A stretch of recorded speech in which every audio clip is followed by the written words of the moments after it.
Alors, dans l'actualité de ce dernier vendredi du mois d'août, déjà, le mois de septembre, à partir de la semaine prochaine, ça passe vite, c'est incroyable.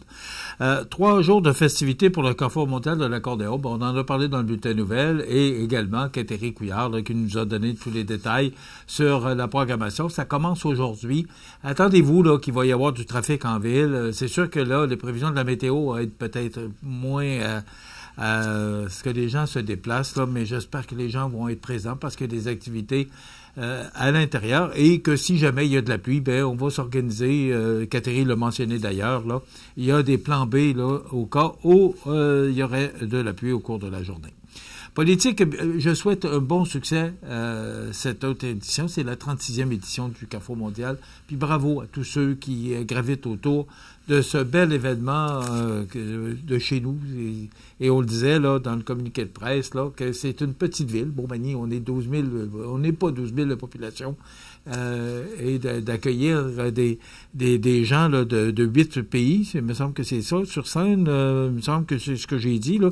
65 artistes issus de 8 pays, quand même, c'est digne de mention. Alors, bravo à tous ceux qui collaborent, puis aussi les bénévoles, parce que si cet événement-là est rendu possible, c'est tous les bénévoles qui s'associent à cette belle fête.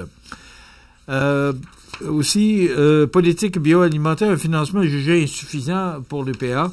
Tout simplement, c'est qu'on l'aide gouvernementale de 1 milliard de dollars sur 5 ans. L'UPA dit que c'est loin de répondre à l'ampleur des défis.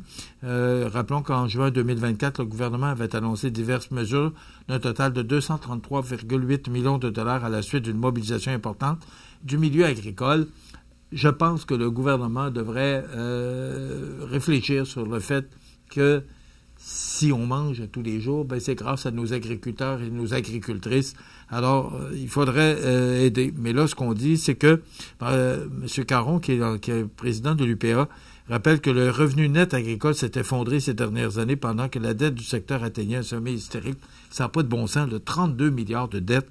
Une situation qui met sérieusement en péril la relève et la transmission des entreprises agricoles. Donc, à l'échelle mondiale, les gouvernements consacrent en moyenne 2 % de leurs dépenses publiques à l'agriculture, alors qu'au Québec, c'est moins de 1 %. Saint-Bruno de Kamouraska, aussi un véritable trésor naturel qui s'offre désormais aux yeux du public. C'est un beau coin de pays qu'est Saint-Bruno de Kamouraska. Bon, impact majeur lié au troisième lien, c'est que sous la plume de Stéphanie Martin, on apprenait ce matin que congestion, perte de milieu naturel, nuisance pour le voisinage, diminution de la qualité de vie des résidents à proximité, expropriation, les nombreux impacts de la construction d'un troisième lien Québec-Lévis ont été dévoilés dans un avis que la ministre des Transports a soumis pour l'évaluation environnement du projet dont on ne connaît ni le tracé précis ni le budget cible. Je ne sais pas, je comprends pas le ministère. Je ne mets pas Mme Guilbeault, là, parce que Mme Guilbeault est quand même conseillée. Là. C'est une ministre. Elle, il y a des gens autour d'elle qui la conseillent pour prendre ou essayer de prendre les meilleures décisions. Moi, je vois un pont là, de l'île d'Orléans qui va coûter 2,8 milliards. Là, qui, d'ailleurs, les travaux sont commencés. Pourquoi on n'a pas pris le projet d'origine? Je reviens toujours sur le même sujet. Beaumont, l'île d'Orléans. C'est sûr que les gens de l'île d'Orléans n'étaient pas chauds à l'idée, mais quand même, de Beaumont à l'île d'Orléans, de l'île d'Orléans vers la côte de Beaupré, ou encore, pourquoi pas, le pont de Québec puis le pont de la Porte sont un à côté de l'autre. Pourquoi pas avoir mis le troisième lien du côté ouest? C'est sûr que là, les gens voulaient l'avoir du côté est, là, mais quand même, on aurait pu le mettre du côté ouest, puis il semblait, même selon la CDPQ, là, Infra, il semblerait que c'était le meilleur projet. À suivre, on n'a pas fini d'en parler, je vous le dis, ça va faire partie de nos grands titres de l'actualité, encore bien des fois pour notre émission au cours de la prochaine année. Grand ménage dans le vocabulaire. M. Drainville a revu les mots de base que les élèves du primaire devront maîtriser dans le cadre de sa réforme du français. Des mots, des exemples de mots ajoutés, autochtones, québécois, adjectifs, culture, culturel, créateur, bédéiste, humoriste, baignoire, chameau, également poire, bondir, poliment, couramment, maïs, glaçon, canne, verre, date et rangée.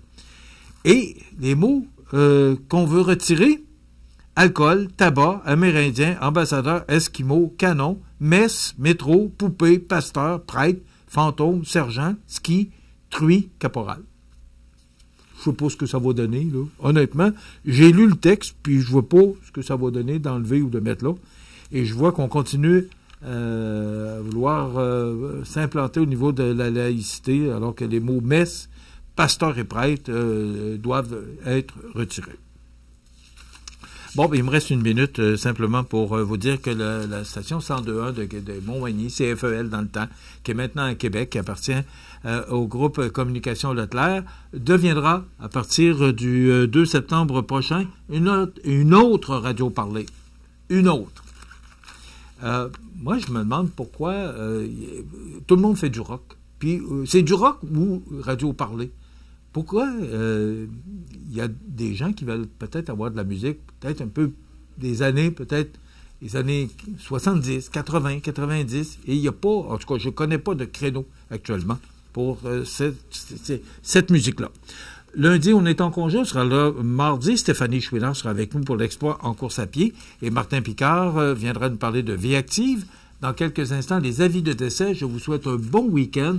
Soyez prudents et revenez-nous en forme mardi matin pour une autre émission d'information sur la Côte-du-Sud. Bon week-end.